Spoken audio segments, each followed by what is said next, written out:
Erev Tov, everyone. Erev Tov. It is Monday night. It is 8 p.m. here on the east side of the United States, here in the diaspora. This is the Maimon Beit Knesset, therefore it must be Zeyde Story Corner. Of course, Zeyde Story Corner. And tonight we continue on with the stories from the Sephardic world. Good to have everybody here. Let's see who we have in the chat room. We have Ronald, Yehuda, and Simcha. We have Donald. We have Veronica, and we have Marshall. So far, yes. Okay, so we've going to continue on with our stories and. Anything going on? No, not really. Not really much of anything going on. I mean, we're glad that we got the computer back up and running and everything, so we're happy about that.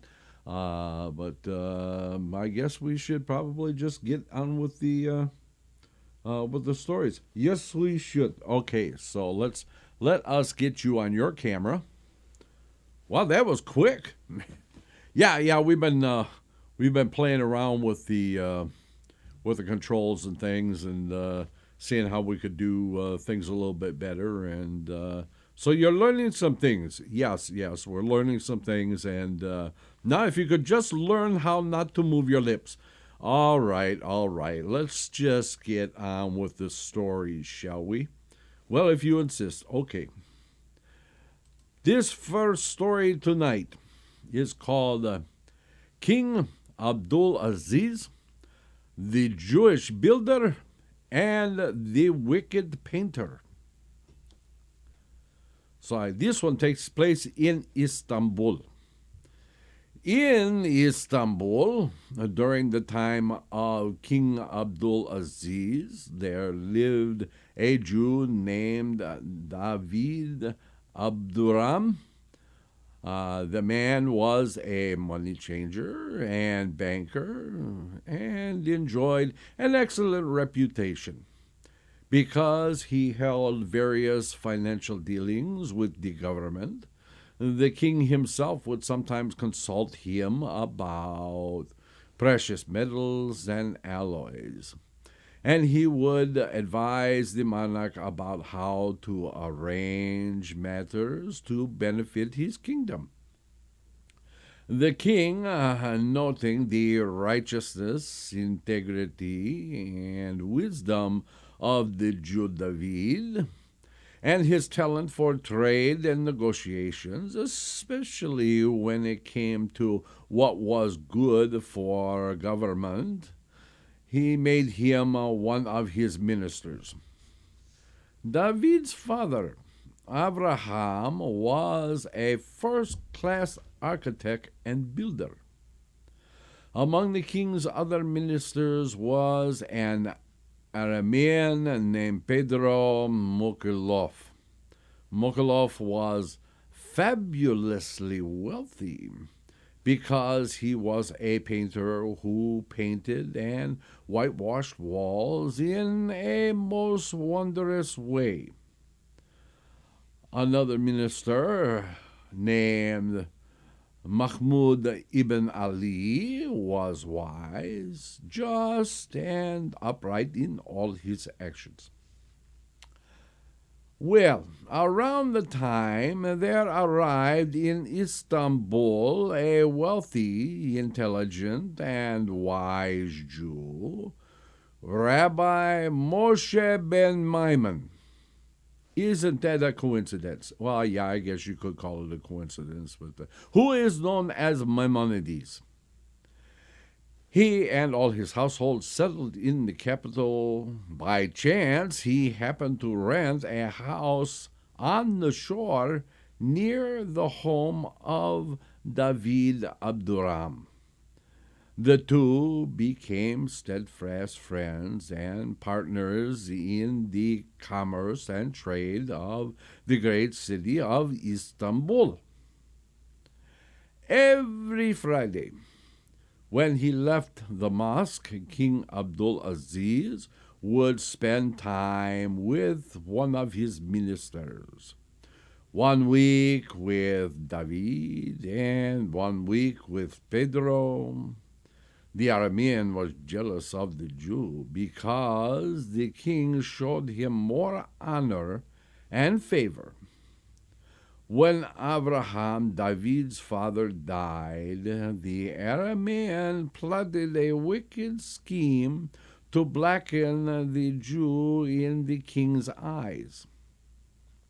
One Friday, when the king was talking with Pedro, the Aramean minister told him how fine and wonderful it would be if here in Istanbul, your glorious capital city, someone built a splendid bathhouse like the one King Solomon built in his palace in Jerusalem. Everyone who bathed there was cured of all his bodily ailments and restored to full health and left the bathhouse fit and strong. Would that we too were blessed with such a bathhouse, replied the king. You have here the minister David Abduram, the son of Abraham Abduram, who was a first-class architect and builder. Counseled Pedro, it follows that David too is an architect and builder, for his father taught him this science. He and he alone can design and erect such a wonderful bathhouse. Then we will be respected and admired by the whole world. And taking the minister's advice, the king summoned David Abduram. You surely have heard the King Solomon built an extraordinary bathhouse in his metropolis, the beautiful city of Jerusalem. Everyone who entered the bath in it was miraculously cured of all his ailments. I order you to build me such a bathhouse. You are the son of Abraham, the greatest builder architect, and he certainly knew the secret of its construction. It goes without saying that your father bequeathed to you this precious secret wisdom. Go then, and obey my command. If you do not fulfill it within a year, I will hang you in public. David heard the bitter evil decree, rose from his place, bowed low before the king, and took his leave. Naturally, he was at a loss as to how to perform this impossible task. He returned home, his head covered in mourning. His mother, seeing him so distraught, asked him, "Why are you so upset and perplexed? You terrify me." A catastrophe has occurred," explained her son. "To my great misfortune, the king is demanded that within a year I erect a bathhouse like which King Solomon built, where everyone who entered it and bathed in it was cured of whatever ailed him." "I once heard your father speaking with his fellow builders," replied the mother, "telling them that he had acquired the materials from which one could build a bathhouse like King Solomon's. Your father also mentioned the dimensions, the length, the breadth, the height of this bathhouse. Now, go up to your father's workroom now calm down and look for the documents. David searched long and hard for the raw materials and dimensions of the bathhouse. He was in luck. He came back downstairs in high spirits and hugged and kissed his mother. May you be happy and content as long as you live, mother, just as you have made me happy. The next day, David Abduram went to the king's palace and bowed low and prostrated himself before him. Your Majesty, I, your servant, have come to inform you, O crown of my head, that I am prepared to do everything my Lord has commanded. The only thing needed is to look for and find the appropriate and fitting spot for this bathhouse. I must also gather all the architects and builders to consult with them about the chief materials from which alone the bathhouse can be built. The king summoned the architects and builders and ordered them somewhere on there. I lost my place. Okay, let's see. The king summoned the architects. I'm sorry about that, folks. I just lost my place. Oh, my goodness. The king summoned the architects and builders and ordered them to consult with his minister David and help him erect a bathhouse that would be most perfect and excellent in all respects. In fact, before the year was over, the bathhouse stood on its foundations, an extraordinary structure. Then David came and bowed low before the king. Your Majesty, crown of our head, I, your servant, invite you and all your ministers to do me the honor of coming to view with your own eyes the splendid building I have had the merit to erect. The king invited all the nobles and couturiers and all the great savants of the city to accompany him to tour and inspect the splendid health-restoring bathhouse. When the king's retinue saw this marvelous bathhouse, they praised it lavishly.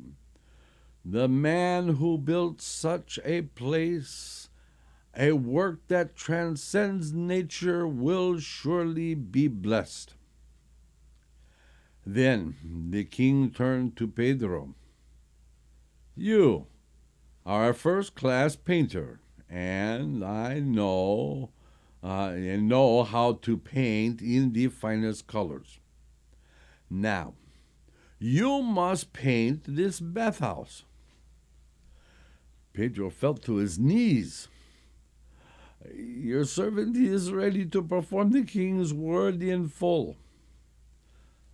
About this time, the wise and benevolent Lord Mahmoud ben Ali, may he rest in peace, passed away. Pedro mixed the finest paint and applied it to the walls of the bathhouse. But when he came back the next day, it had fallen off. He made various changes and tried all sorts of experiments, but to no avail.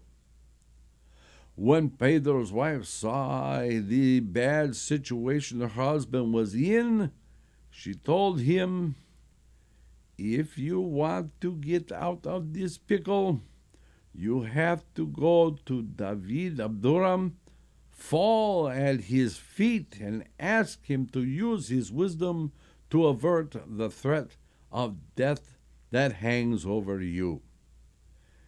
He has already displayed his wisdom and understanding in construction of the bathhouse, and is the only man who will know how you can paint its walls. Peter refused to go to the Jew. How can I go to a person whom I tried to ensnare and have killed?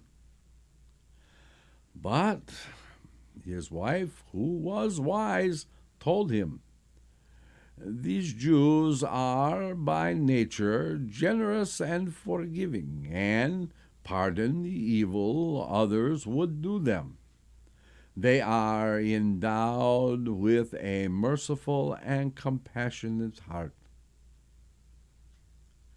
When Pedro heard his wife's fair and persuasive words, he understood that he had no choice.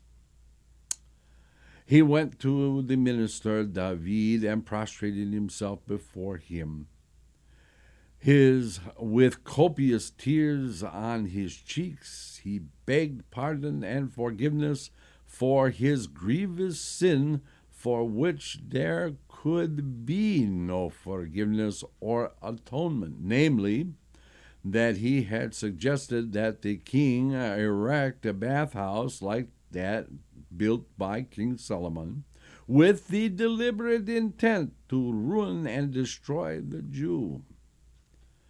"But you, my lord," concluded Pedro, "being a noble and generous and merciful person, will pardon my sin and overlook my transgression.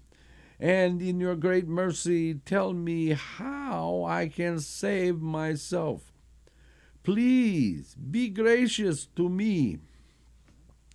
David Abduram, who was a merciful and compassionate man, replied, "You are a worthless and vicious man. There can be no atonement for your plotting to kill me, especially since I always thought well of you as a dear and precious friend in heart and soul.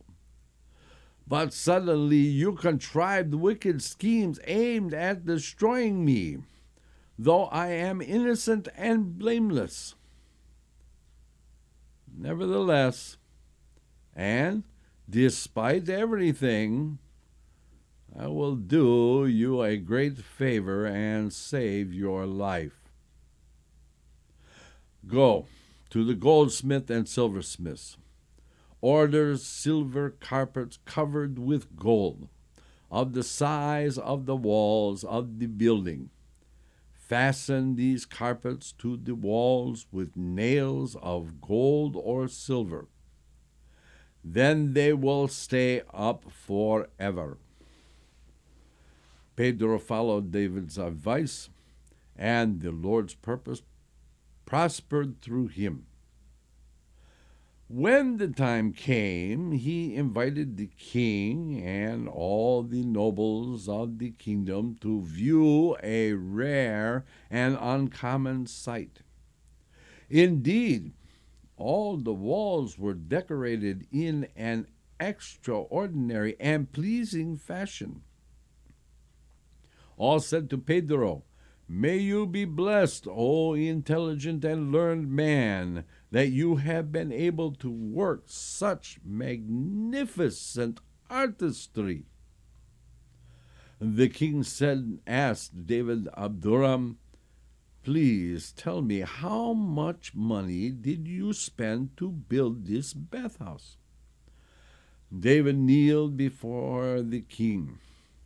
"If His Majesty, the crown of our head, wishes to pay what is due me, I have but a single request. To our great sorrow, the Lord Mahmud Ali, wise and merciful in all his deeds, passed away a few days ago. My request is that in his place it be filled by my good friend and confidant, Moshe ben Maimon." He is a good man, honest and wise. His appointment to such high office will be my greatest reward." King Abdulaziz consented. "Let the man come here, and in the presence of all my coteries, I will confer on him the title of Lord and Minister." On the day when all the ministers were assembled at the king's palace, Moshe ben Maimon was there too.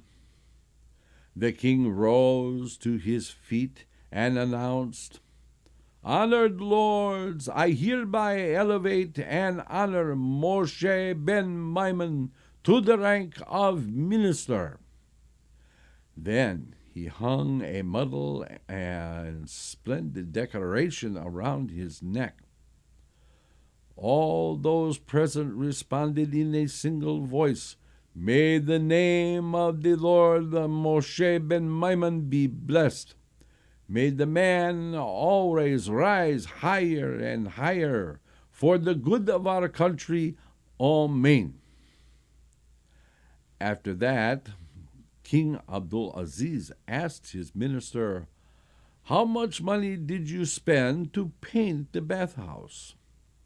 Tell me, and I will reimburse you for the entire amount and add another 500 pounds of my own as reward for your wisdom and understanding." "My king, crown of my head," replied Lord Pedro, "this arduous undertaking cost me 2,000 pounds. "Go to the finance minister's paymaster," said the king, "and he will pay you 2,500 pounds. But the king thought, what a difference there is between David Abduram and Pedro Mokhilov. From that time forth, Pedro Mokhilov used to visit David Abduram almost every day, hoping to hear some reproach or complaint escape his lips, so he could go and defame the Jew and deprive him of the king's esteem. One day, when Pedro was visiting David, the shoemaker came to measure David's feet. When he finished, the shoemaker bowed low and left. Pedro followed him back to his shop and said to him, "My friend, if you want to become rich, listen carefully to what I say. I will bring you a few sheets of paper to place under the soles of the Lord David Abduram's shoes. Do so, and I will give you 2,000 pounds. Then you must sell the shop and everything in your house, and leave tomorrow afternoon on the boat sailing to America." The shoemaker was overjoyed. "In fact, I do have a brother in America who is very rich, and I can go to him. I won't leave the shop tonight until I finish these shoes." "Wonderful," said Pedro. "Tomorrow morning you'll receive the 2,000 pounds in cash." Pedro went and printed sheets full of savage curses against Islam, the Prophet Muhammad, and King Abdul Aziz, and brought them with 2,000 pounds to the shoemaker's shop. The shoemaker placed them inside the soles of the shoes he was making. Then Pedro followed the shoemaker, and with his own eyes saw him carry the shoes into David Abduram's house. The next Friday, it was Pedro's turn to converse with the king. "I've heard unpleasant rumors about David Aburam," he said. "He has written savage curses against the crown of our head, your majesty, and placed them in his shoes. Of course, I don't believe he would ever do such a thing, such a wicked deed." The king said nothing, but merely listened in silence.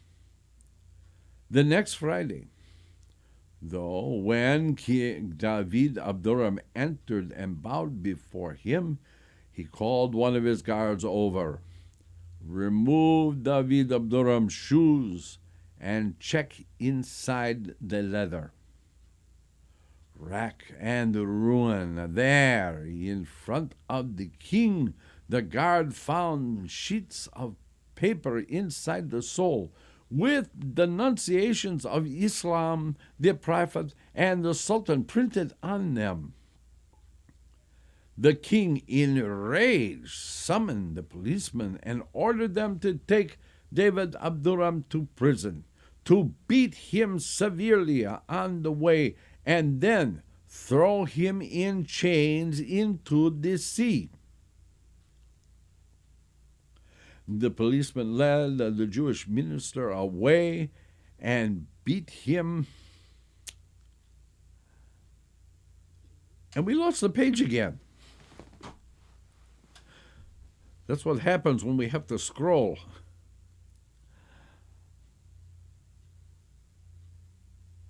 Okay, here we go. The king enraged summoned the policemen and ordered them to take David Abduram to prison, to beat him severely on the way, and then throw him in chains into the sea. The policemen led the Jewish minister away and beat him severely. Many people followed to watch them hurl the Lord into the sea. By chance, at that moment, Moshe ben Maimon stepped out of the door of his house on the seashore. What did he see? A crowd was hurrying along after the policemen and soldiers, who were leading a man bound hand and foot. He approached the policeman and asked, "What's all the commotion? Why are hundreds of people following you?" "Lord Moshe ben Maimon," replied the policeman, "the minister David Abduram wrote fierce imprecations and curses against our Lord the King, his religion, and his prophet, and inserted the sheets of paper inside the soles of his shoes so that he was trampling on the name of our king. How fortunate that someone knew about it and warned the Sultan. When the king examined the Lord's shoes, he found the papers in them. Now he has commanded us to take him, to beat him on the way, and to throw him in chains into the depths of the sea. So he will drown and die a horrible death. May the name of this treacherous minister be blotted out." "Give me this wicked traitor," cried Moshe ben Maimon in a fierce rage. He led him into the house, slaughtered the calf, cut it into pieces, put them into a bloody sack, and went back out and told the policeman, "May this be done to any man who betrays our king. May he be accursed and outcast." The policeman took the sack and hurled it into the sea.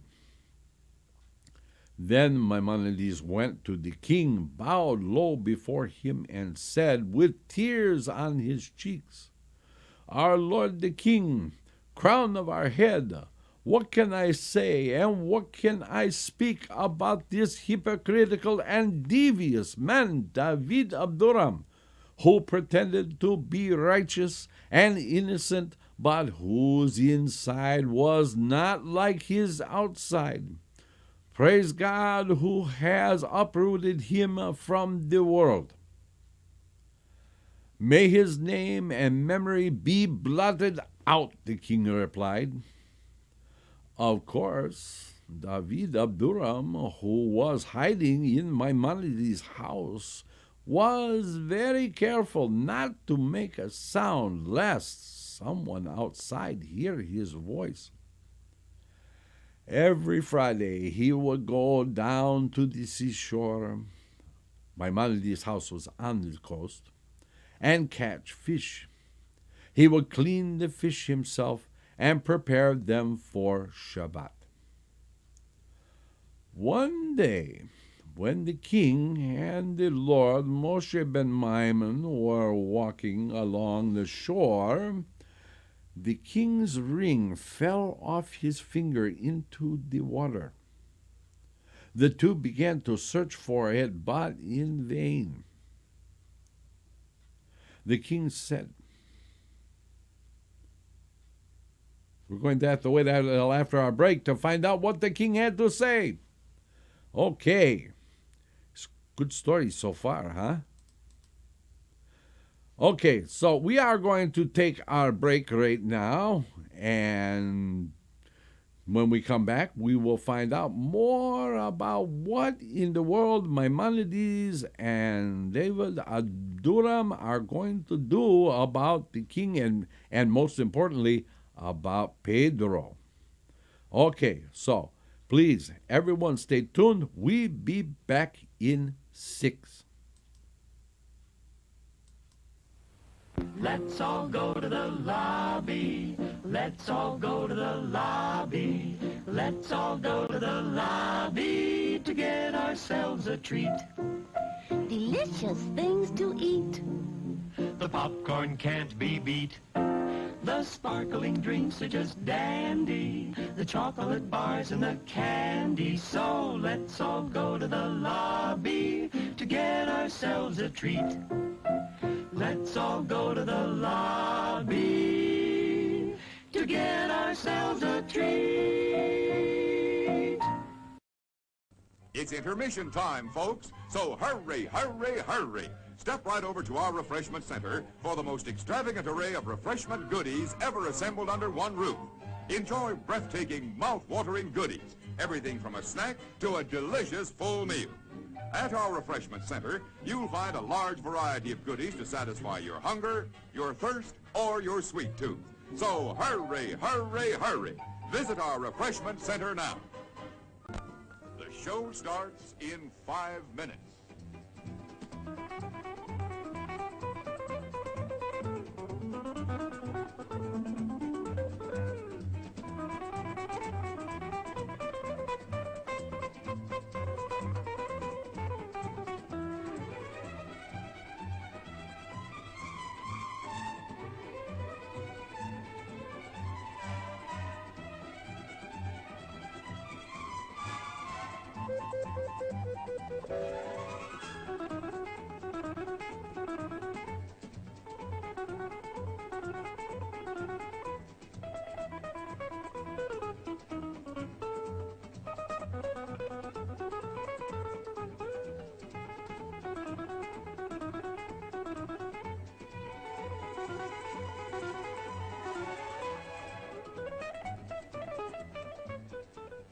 The show starts in 4 minutes.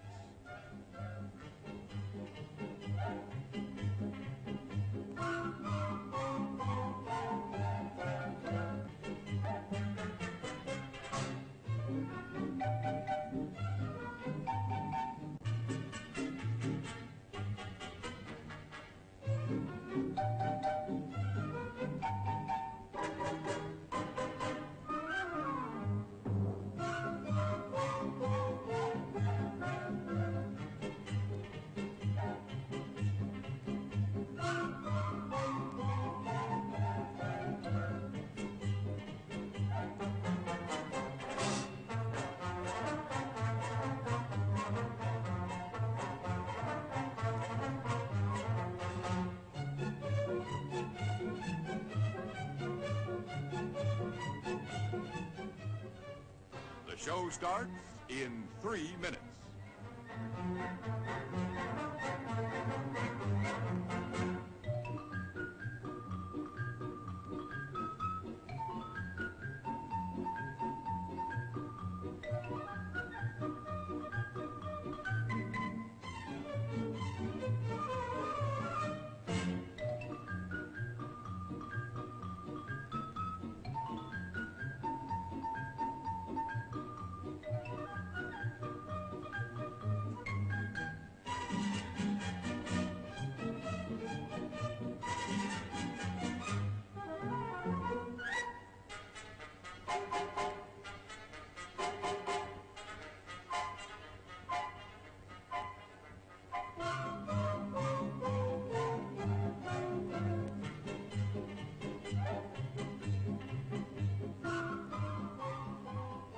The show starts in 2 minutes.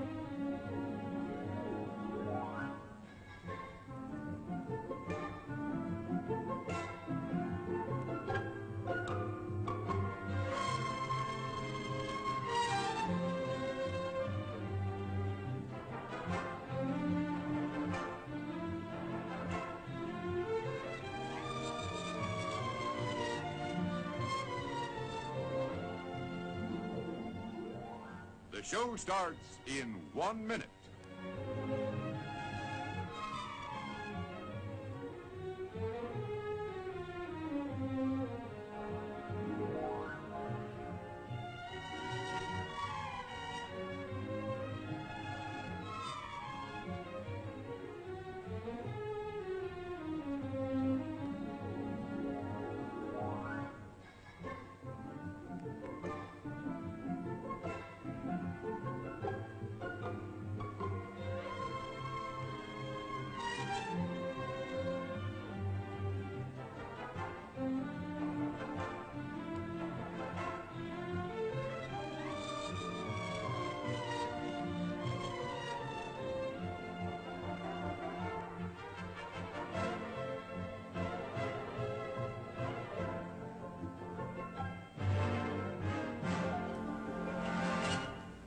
And now, on with the show.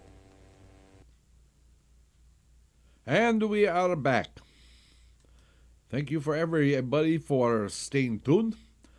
Let's see who else has joined us. We see that Richard has joined us. And Yair, my buddy Yair, it's good to see you. It's been a while.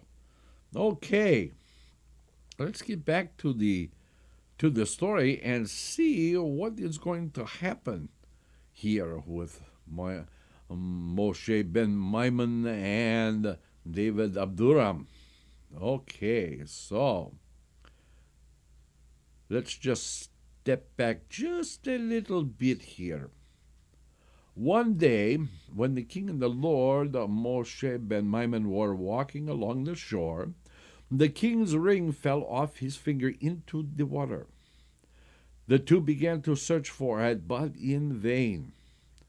The king said to Maimonides, "Know that I inherited this ring from my royal ancestor. It has a special charm. As long as it is on the king's finger, no enemy can defeat the kingdom. But woe betide me and my kingdom if the ring is not on my finger. All my majesty and grandeur, all the peace of the kingdom depends on this ring. So we must do everything possible to find the ring. Because I was walking with you when I lost it, I give you a month to find it. If you fail, your end will be like that of David Abduram." Maimonides was devastated by the king's severe decree, but he accepted his fate. Your servant will neither slumber nor sleep. I will hunt for the ring day and night, and with God's help, I will locate it. At the end of the month, when Maimonides had totally despaired of accomplishing the cruel task the king had imposed on him, an extremely large fish came up in David Abduram's net. When David opened the fish to prepare it for Shabbat, there was the king's ring in its intestines. Overjoyed, David began to sing. David has gone mad, thought Maimonides and his wife. Maimonides ran to David's hiding place. Why are you making so much noise? He yelled at him. Are you crazy? Do you want to get yourself and all of us killed? David pulled out the king's ring and showed it to Maimonides, who almost went mad with joy. David told Maimonides what had happened to him. In 3 days, I have to give the king his lost ring, replied Maimonides, and I shall do so, but first I will tell the king that I have had a dream. Next Monday, at 10 o'clock in the morning, the ring will be found and will be brought back from the depths of the sea. You will bring the ring.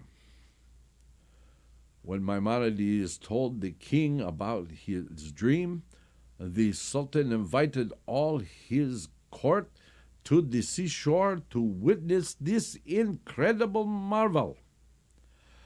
Thus, at 9:30 Monday morning, crowds gathered on the shore of Istanbul, headed by the Sultan himself and all his retinue. Precisely at 10 o'clock, they saw a man swimming in the waves, approaching the shore. Suddenly, all realized that it was none other than David Abduram.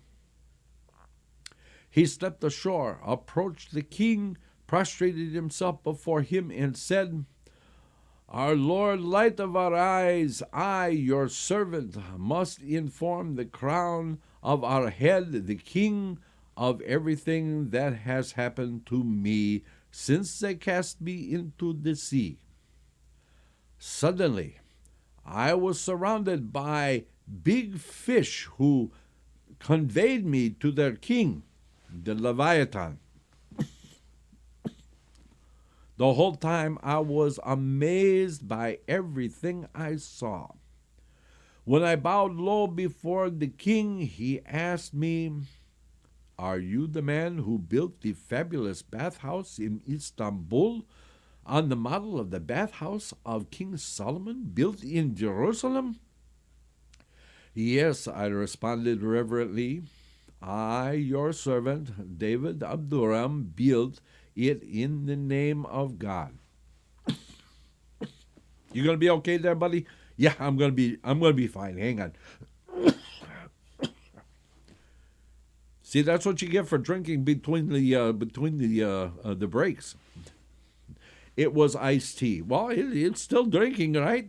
Yeah, okay. I guess you have a point there. Okay, so you're okay now. Yeah, I'm fine. I'm fine. You can go on now. Okay. Wouldn't want you to choke there or anything. I might have to give you the Heimlich. Okay, let's get on with the story. Okay, anyway. Yes, I responded reverently. I, your servant, King Abduram, built it in the name of God. The king of the fishes replied, Demand anything you need, great or small, of my servants, and they will find it and make it available to you to assist you in your task. Here, too, You must build such a magnificent building. Within a very short time, we accomplished our task. May God be praised. And the building was completed and perfect. Then the king of the fishes told me, I am delighted with your beautiful and perfect work. Now we need a painter to decorate the walls.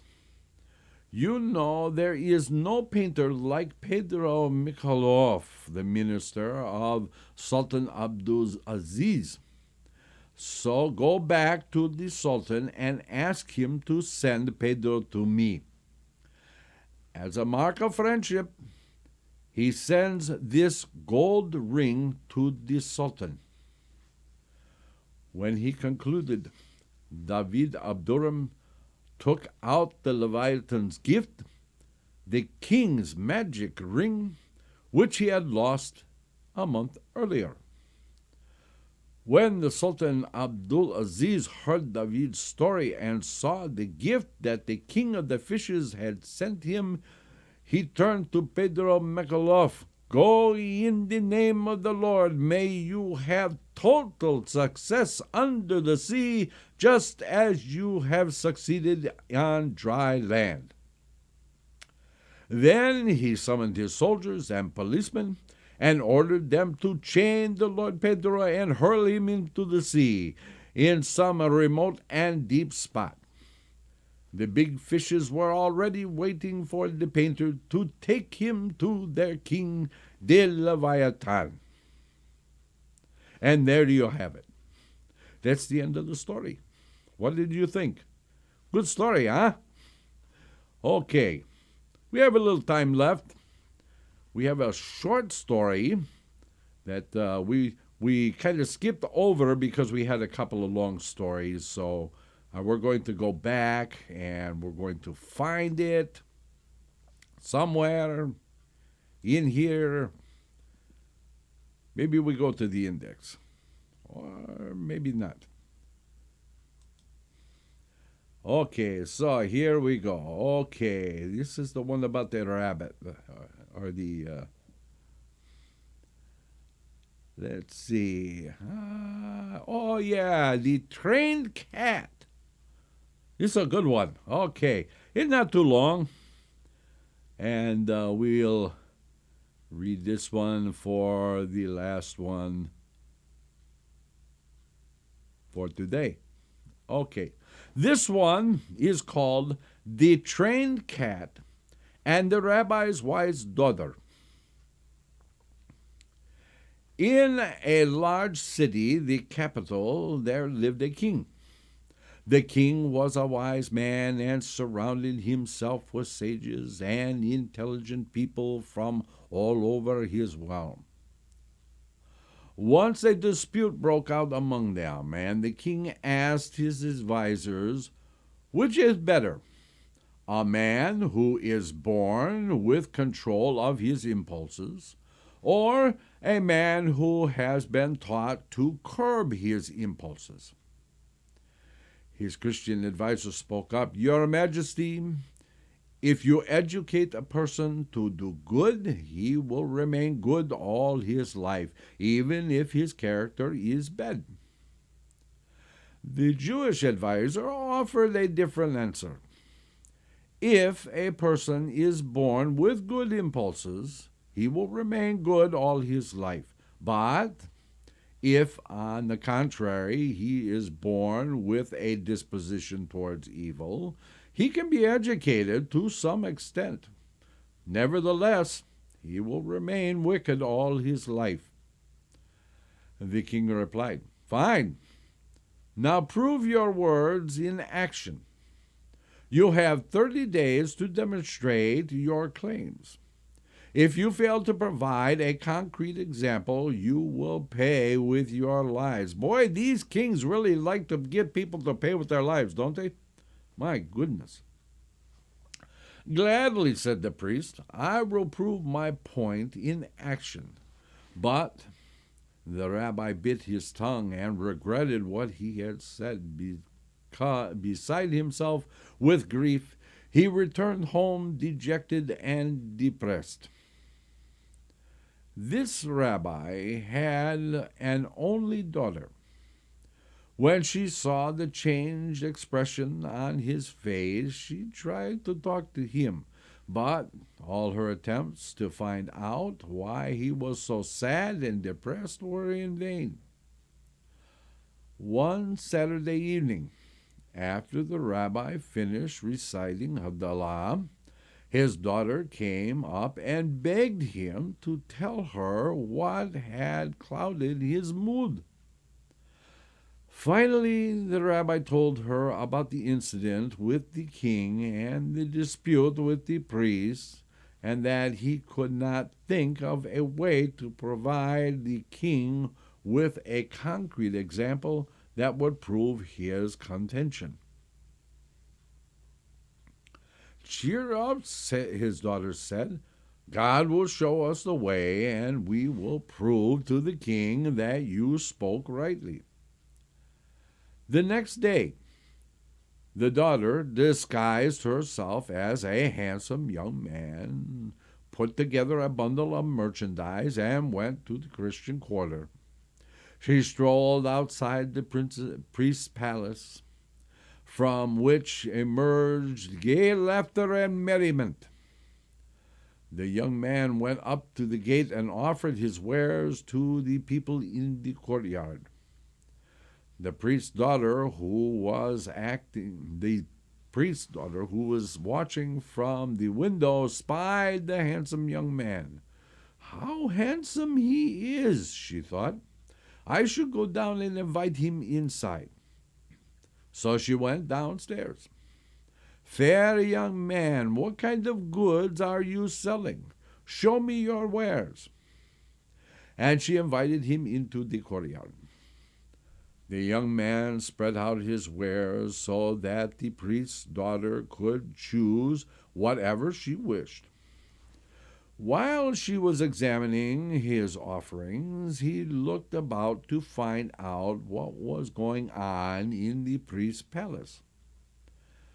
And what did his eyes see and ears hear? There in the courtyard, servants were racing back and forth, trays of food in their hands, bringing tables and setting them with all sorts of delicacies and dainties. The guests, drawn from all classes, sat in a large circle. The priest appeared dressed in his splendid robes, a robe of golden crucifix on his chest. The assembled company welcomed him respectfully.